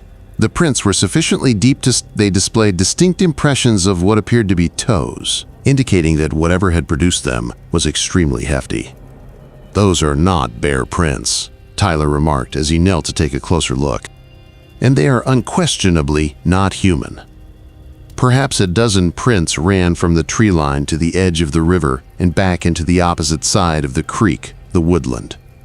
Whatever had caused them to walk with a stride length and upright on 2 legs, that implied something far taller than a person. The remainder of Saturday was spent discussing whether to pack up and depart or continue with our initial intention of remaining until Sunday. Tyler maintained that we were completely secure throughout, adding that whatever we had come upon was most likely just a bear using its rear legs during the day, which they do occasionally. Jessica wanted to go right away, but Madison persuaded her otherwise, that fleeing from what were likely just typical forest noises would make us feel foolish. We agreed to remain together more night, but we managed to keep the fire going for a lot longer than we did the previous evening, and set up our sleeping bags to make room in Tyler's spacious tent. It was considerably worse on the second night. Around midnight, the yelling began, and continued sporadically till daybreak. This time, there is more than one voice, but several sources from various places around our campsite communicating with one another. Occasionally, we anticipated seeing eyes reflected in our firelight because it sounded so close. At other times, they appeared to be approaching, from kilometers away, deep in the wilderness. It was more than simply yelling, though. In addition to vocalizations, we heard other, even more unsettling noises. The sound of knocking is similar to someone striking trees with big stones, the sound of shattered branches being flung, and, worst of all, what appeared to be human voice attempts. At approximately 3 in the morning, a voice rang out from the forest in what sounded nearly like words. The voice was deep and gruff, akin to a person attempting to speak through injured vocal cords due to a severe speech impairment. "Come on here," it uttered, loud enough for all of us to hear. "Come play." We made a group, huddled in the tent, terrified to move or make any noise that would draw notice. The voice yelled again and again, from other places, and with the same shattered attempt at human communication. It once said, "Help me," in a tone that would have sounded pathetic if it hadn't been so blatantly incorrect. None of us slept at all that second night. When the first rays of morning broke through the woodland canopy, the noises ceased just as suddenly as they had the previous evening. Without even stopping for breakfast, we hiked away after packing up our belongings as swiftly as possible. The trek back to our vehicle was a nightmare of fatigue and paranoia. Each and every shadow looked to be concealing something that was observing us, and we could hear footsteps through the woods that were parallel to our route. We thought we were being followed, so we paused many times to check behind, but all we saw was thick woodland. Tyler saw something that made us all feel nauseous when we eventually arrived at our car. Handprints were found on the windows, pressed against the pollen and dust that had gathered on the car during our camping trip, but they weren't typical handprints. Each hand had what appeared to be a 6th digit, and the fingers were excessively lengthy. We took a car back, silently, to Forest Grove. Neither of us wanted to discuss our experiences. However, during the ensuing weeks, we all began experiencing the same issues. Having nightmares about being pursued through pitch-black woods and waking up feeling as though someone was observing us from beyond our windows, as well as the difficulties of entering forested places without feeling excessive nervousness. About a month later, Jessica and I called it quits. Not due to any kind of relationship problems, but because we both felt that we brought up that weekend in the woods too frequently. Madison claimed she needed a change of scenery and transferred to a different California school. Tyler got sleepless, so bad that he had to return to living with his parents after dropping out, I made an effort to find out what we might have come across. However, I was unable to locate any official documents or scientific justifications that aligned with our experience. The nearest Native American myths about animals that dwelt in the deep forests were the subject. Things that could imitate humans' voices, yet they were unquestionably not human. However, those were merely folktales and legends, inherited throughout many generations. However, I am aware of what we heard that evening. We all four saw the identical footprints, heard the same voices, and felt the same presence in the shadows, keeping watch over us. Whatever inhabits those forests. Although it is not mentioned in any biology textbook, it is located northwest of Forest Grove. Nevertheless, after graduating, I left Oregon and currently reside in Arizona, where the terrain is too arid and exposed to conceal the secrets that lurk in the trees of the Pacific Northwest. However, sometimes, when the desert wind is blowing and it's silent, I can still hear that sad voice screaming out in the distance. "Come play," it says. And I recall why I won't camp in Oregon ever again. If someone recommends camping in the deep while you're ever in the Forest Grove region, woods northwest of town, look for another location. Some locations are crazy for factors that are unrelated to the lack of human growth. A few, because they harbor things that shouldn't be there. Locations are wild. Music, I'm Talon, and I must share with someone my 6 months of experience working as a projectionist at the Hollywood Theater. To be in Portland. I was persuaded by my experience there that certain structures preserve the memory of all those who have ever strolled through their corridors. And it is not intended to disrupt all of those memories. I was 25 in spring 2022, had just received a degree from film school, and I'm in dire need of any employment that would allow me to use real film equipment. When an opening was posted at the Hollywood Theater, I seized the opportunity to work as a part-time projectionist. Although the pay was appalling, I would be dealing with actual 35 meters Paranormal projectors in one of the oldest theaters in Portland. The Hollywood, when the Sandy Boulevard neighborhood was at its most prosperous, the theater was opened as a vaudeville venue in 1926, Sophistication. It had been returned to its original state by the time I began working there. Deco splendor, with the elaborate plastering and striking lighting that transported one to another era. Marcus, an older man who had been my supervisor for 15 years, gave me the orientation tour on my first day. He showed me the office rooms above, the storage areas in the basement, and the projection booth that had been transformed from what had been vaudeville performers' dressing rooms. Marcus remarked, "The building has character," as we made our way up the slender staircase leading to the projection booth. "You'll receive accustomed to the noises it produces, the variations in temperature throughout different regions, etc. Older structures have their peculiarities." He omitted to mention, and I wouldn't find out until my 3rd week of employment, that there was a resident ghost at the Hollywood Theater. Usually, my shifts began at 6 o'clock and lasted until after. Typically, the final program ended at 11 or midnight. During the initial weeks, everything appeared to be typical. I would show up, get the movies ready, operate the projectors while the performances were going on, then clean up later. The mood of the theater was serene, almost reverent. Something, after the turmoil of film school, I found to be soothing. The first oddity, during performances, I could hear footsteps in the upstairs lobby, even though I knew it was empty. The theater, there was no reason for anyone to be wandering around up there, as the main floor was solely utilized for screening. However, I could hear formal shoes clicking over the wooden floor above my head several times during each shift. Marcus shrugged when I brought it up to him. He said, "Old building. The wood produces a variety of noises as it expands and contracts in response to temperature variations. However, I had prior experience working in historic structures, so I was aware of the distinction between structural settling and actual footsteps. These noises had pattern and rhythm, resembling the pacing back and night after night in the same place. The footsteps were only the first step. After about a month of employment, I began to notice objects in my field of vision, dark forms shifting within the dining area above is always just out of my direct line of sight. I thought it was just shadows at first. produced by the motion picture projector. My eyes are being tricked by light and dark, but even during the short breaks in between reels when the projector was turned off and the theater was only the exit signs, light, I started carrying a flashlight and inspecting the seating area upstairs a number of times throughout the shift. Although I never encountered anyone there, I regularly discovered items that shouldn't have been agitated. In the sitting posture, folded up seats would be down.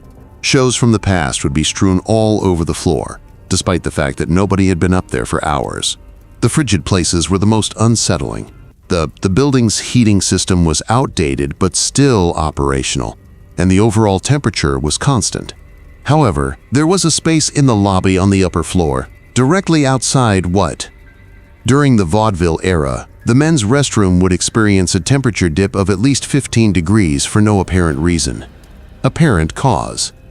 Not every night did the cold spot exist, but when it did, other oddities might occur. There would be illogical malfunctions with the projection apparatus. A movie would malfunction in the projector without any mechanical cause. During screenings, sound levels would drastically change, requiring me to continuously change the volume settings. I began to make a record of the events, looking for a trend or reason. My findings were that the activity seems to be related to specific kinds of movies. Horror films in particular. The most dramatic ones would always be older ones from the 1930s and 1940s. Incidents. However, even the dramas and comedies of that time would result in minor disruptions. It seemed like something in the cinema was responding to the movies, or to the recollections they brought back. I made the decision to go into the theater's past in the hopes of discovering some justification for my experiences. What I discovered was far more unsettling than I anticipated. The Hollywood Theater had served as more than just a venue for vaudeville. When the Great Depression was in effect, the building had undergone a challenging time of transition as movie theaters were replacing vaudeville.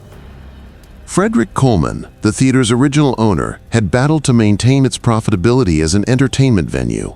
Tastes evolved. Coleman had been discovered deceased in the men's quarters upstairs in 1934, restroom perhaps from a gunshot wound that he had caused himself. The costs associated with attempting to maintain his wife's death from illness the year before, and the theater's opening, had seemingly become too much for him to handle.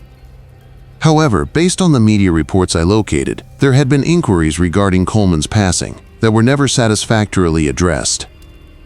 In the morning, a janitor had found him, following a new moving picture program's debut night, which ought to have been a success. The theater was crowded, and sales of tickets have reached their highest level in months. Why would Coleman decide to take his own life at that specific moment? Life. The news of further fatalities linked to the theater was even more alarming. Throughout the years. In 1947, a rejectionist who had tumbled down the steps of the booth, breaking his neck. In 1963, a customer who experienced a heart attack in the sitting room upstairs and passed away before assistance could reach them. In 1978, a maintenance worker was discovered. Apparently, while working on the electrical system, he was electrocuted in the basement. Although all of the fatalities had been determined to be natural or accidental, there was something about the pattern that disturbed me. All of them had taken place in parts of the theater where I had had the strongest paranormal experiences. Action. During my shifts, I began to pay more attention to the situations, and what I saw made my blood boil. Run chilly. The disruptions weren't sporadic. They were centered in particular spots in the building that precisely matched the places where people had perished. The sound of footsteps upstairs, the route that Frederick Coleman would have taken from his office to the bathroom, was always the same in the lobby. Passed away. Right outside the same restroom was the cold place. I was constantly standing in the vicinity of the projectionist when the equipment malfunctioned. Fallen in 1947. The building itself seemed to be reliving everyone's last moments, who had repeatedly perished there, night after night. The understanding that it should have been terrible for me to be at the theater with so many ghosts, but instead I felt oddly protective of the location. These weren't evil ghosts attempting to hurt the living. They were merely folks who, unable to leave, had perished in a building they had loved. Behind the location of their last moments together, during my shifts, I began conversing with them, letting them know I wasn't attempting to bother them by being in their presence. Every evening when I got there, I would say hi. And when I departed, good night. I would describe my intentions when the projection apparatus began to malfunction and request their patience. I was surprised that it worked. The incidents become less disruptive and less frequent. Rather than battling the equipment issues, I discovered how to work around them, modifying my schedule to account for the fleeting disruptions. The footsteps persisted, but they appeared more deliberate and less angry. I even started to identify unique patterns. The soul of Frederick Coleman seems to be most engaged when movies from the 1930s were shown, as though he was still attempting to operate his theater as he had remembered. Occasionally, the projectionist who passed away in 1947 would assist. When I was struggling with especially challenging film splices, I would discover issues inexplicably settled after I got back from short getaways. However, the most frequent guest was a person about whom my historical investigation had turned up no records. A female who materialized in the upstairs sitting area's back row like a shadowy figure, always during the most poignant moments of the movie that was showing. She never created any disruptions or issues with the equipment, but I could sense her presence, viewing the films with the same focus and engagement as any real patron. I spent 6 months working at the Hollywood Theater before choosing to proceed to a higher-paying position in the motion picture business. But something happened the night I was leaving that I will always remember. I was tidying up following the last performance, which was a showing of I was watching a noir movie from the 1940s when I noticed a new sound. Cheers. The upstairs sitting section gave a slow, thoughtful applaud. I found the dark woman I had seen after climbing the stairs so many times previously, but she was now visible in a manner that she had never visited. She was maybe 30 years old, and her hair and clothes came from the 1940s, and she clasped her hands together while grinning. "Thank you." Despite the fact that I could still see right through her, she spoke clearly. "I appreciate you taking care of our theater." She was gone when I blinked, but the sense of appreciation in the air was still warm. Although I never found out who she was or when she passed away, I knew that she stood for all the ghosts who had discovered tranquility in that lovely old theater. The Hollywood Theater was not haunted by them. We safeguarded it, ensuring that the enchantment of live performances and sharing storytelling would go on long after they were no longer physically present. Have you ever been to a movie at the Hollywood Theater and heard footsteps in the foyer upstairs? Or had an unexpected decrease in temperature? Don't panic. You are simply occupying the same area as those who adore that theater, that even after they passed away, they choose to remain there. Additionally, if you spot a dark figure in the rear row of give her a nod of approval while you watch the film in the upstairs seating area with the same fascination as any living customer. Recognition. For a very long time, she has been waiting for someone to notice that she is still there and still having fun. Still having fun. The performance. Certain ghosts haunt locations because they are enraged or trapped. However, the ghosts of the Hollywood Theater are still there because they have discovered the ideal location for their eternal resting place, surrounded by fantasies, stories, and the timeless allure of movies. I'm Jalen, and I'm still wondering about what happened to me at the former Penrose farm outside of Hillsborough. Everything I believe to be true regarding the distinction between the living and the dead. I was employed to look into what the present owners thought it was a straightforward case of trespassing and vandalism. What I found was proof of criminal activity that had been hidden for many years, and ghosts that resisted the erasure of their tale. I am employed as a private investigator with expertise in situations of insurance fraud and rural property disputes. The majority of my work entails simple records of border conflicts or individuals attempting to defraud insurance companies by using bogus assertions. Although it's not glamorous, it allows me to work autonomously and pays the expenses without having to cope with business politics. I got a call in September 2023 from an old woman named Eleanor Harrison who inherited a farm of 100 acres, make-and-sell land west of Hillsborough, among the hills. Although the farm had been deserted since the 1980s, Eleanor was thinking about wanted someone to evaluate the building's existing state and document the sale of the site to developers. Any problems with security? Vandals are the issue, Eleanor explained during our phone call. The old farmhouse's neighbors have been calling to report nighttime lights, and someone has been dumping rubbish all over the place. For my insurance, I need pictures and a written report proving the damage. Business. It appeared to be a standard task. On a clear October morning, I drove to the farm with the expectation that take a few hours to document graffiti and damaged glass, then submit a straightforward discuss how adolescents are hosting parties in the abandoned buildings. At the end of a road was the Pine Grove property, gravel path that meandered through thick oak and Douglas fir stands. The farmhouse itself was constructed sometime in the 1920s and was a two-story wooden building with the gabled roof and wraparound porch that were common at the time. Additionally, there was a sizable barn, a number of buildings, as well as the remnants of what were formerly vast vegetable gardens.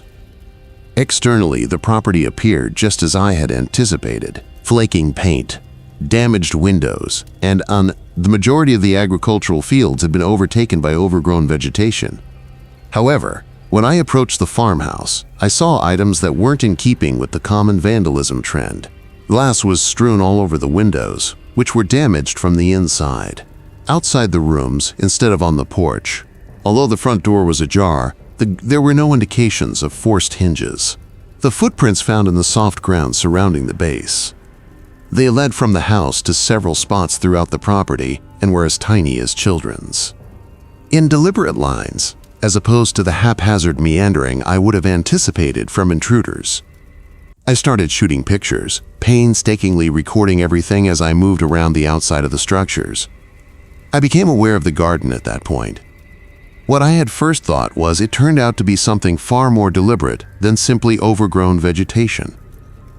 A tiny vegetable garden behind the farmhouse had been cared for by someone, with meticulously kept rows of herbs, root vegetables, and winter squash.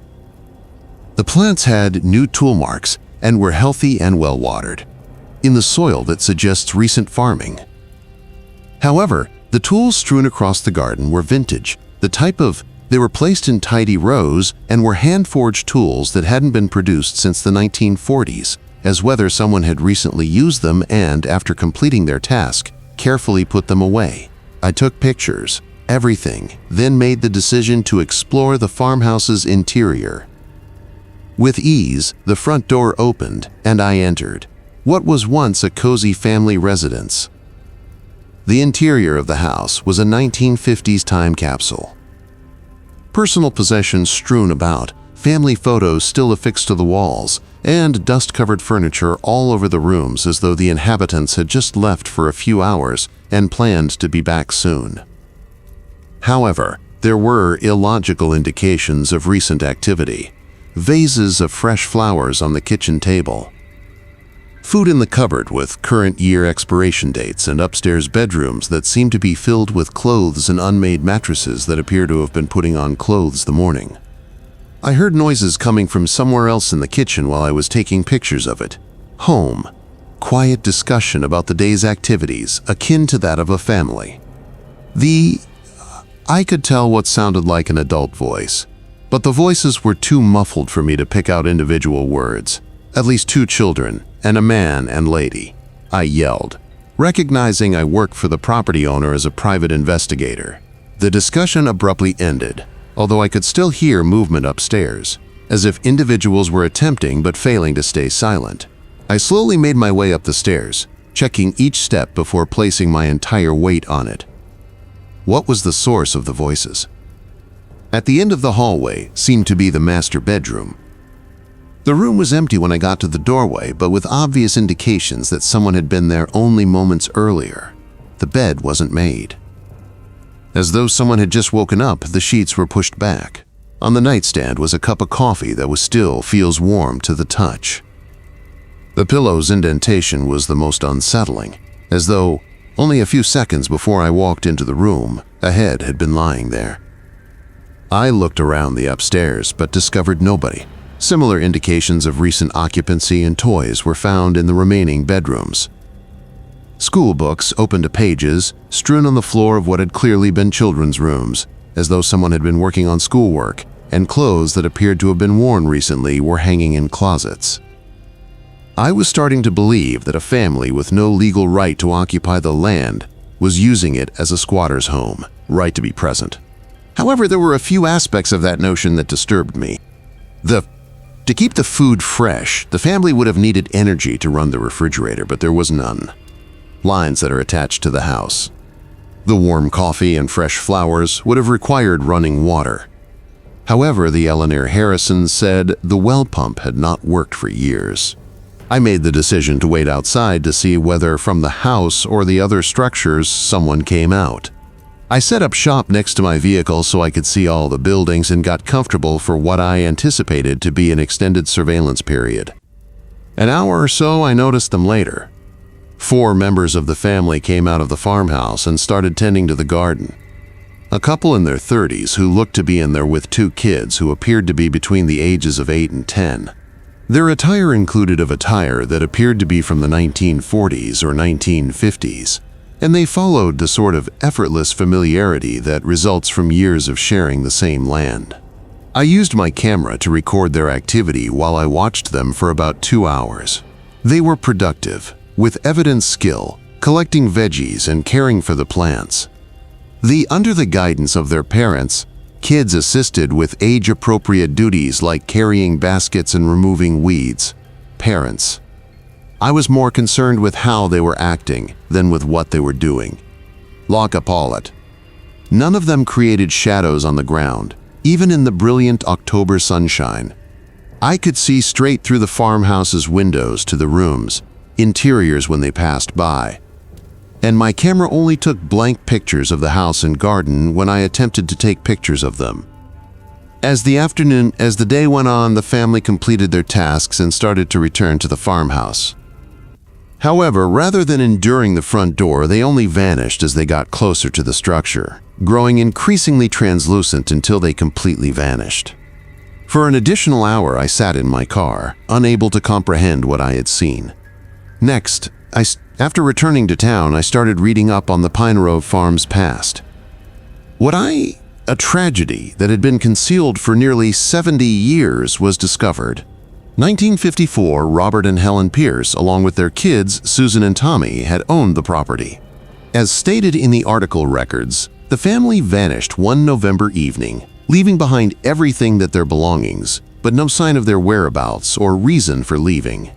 The formal inquiry had determined that Robert Pierce had taken his family away to start anew somewhere after running into financial difficulties. Otherwise, due to unpaid taxes, the land was eventually sold, and the case had been closed with no indication of foul play. However, I discovered discrepancies in an official narrative that offered a very different explanation. Robert Pierce had been embroiled in a border dispute with James Mitchell, a nearby landowner who had expressed interest in purchasing For years, Pierce had been making more aggressive offers for property. The week prior to the family going missing, the sheriff's office received a complaint from Robert, alleging that Mitchell had intimidated him and his family. What I discovered in the county coroner's files was even more unsettling. In 1955, 4 unmarked burials were found by construction workers on property James had bought. Mitchell, soon after the disappearance of the Pierce family. The tombs nevertheless, the authorities had determined that the bones of 2 adults and 2 children were most likely Native American burials, and they were re-buried without undergoing DNA testing. I think James Mitchell killed the Pierce family, who then, to escape suspicion, they voluntarily left, and they told others about it. The ghosts I had seen weren't vandals or squatters. They were the specters of a murdered family, buried in unmarked graves on their own property. Continued efforts to uphold I finished my report for Eleanor Harrison on the property they had loved in life, but excluding the paranormal components of what I had seen. Rather, I concentrated on the proof of the 1950s homicide and the possibility that the house had unrecorded human remains. I suggested that she get in touch with the police and ask for a comprehensive study of the property before moving forward with any plans for development. At first, Eleanor resisted. Comigan, we opposed the notion of calling the police, concerned about the bad press and the possible effect on real estate prices. However, after I clarified the legal ramifications of willfully constructing on, she consented to notify the proper authorities of my findings regarding any area that might contain human remains.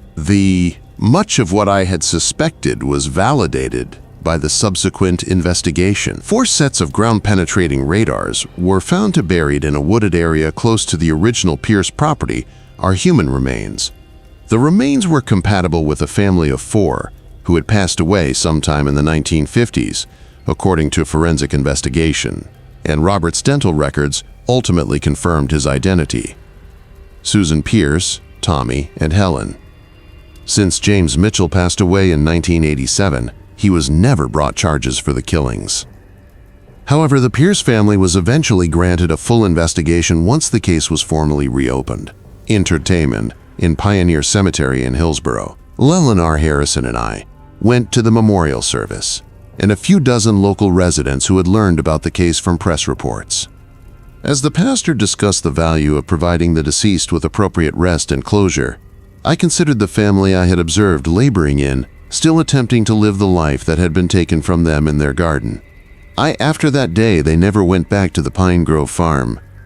However, 6 months later, Eleanor Harrison gave me a call to inform me it was very quiet now on the farm. No more nighttime window lights, no more trespassing complaints or vandalism. At last, there was calm on the property. Justice can sometimes take decades to appear, and occasionally the deceased must battle for it on their own. The Pierce family lived there for about 70 years, waiting for someone to listen and take their narrative while attempting to explain what had actually happened to them, really. I am appreciative that I could be the one to give them a voice. They had spent so much time looking, and I am reminded that other families, such as the Pierces, are likely to exist. Victims who are still waiting for someone to reveal the truth and provide justice, since their tales have been suppressed or ignored the justice they are due. If you ever come across a plot of land that seems eerie, don't presume the ghosts are attempting to scare you. Sometimes all they're attempting to do is share their tale in the hopes that someone would eventually be interested enough to hear it and put what they've learned into action. Even if it takes decades, the deceased should also receive justice, following the commission of the crime. And occasionally, they are the only surviving witnesses who can give us the truth about what actually occurred in the shadows where no one alive was looking.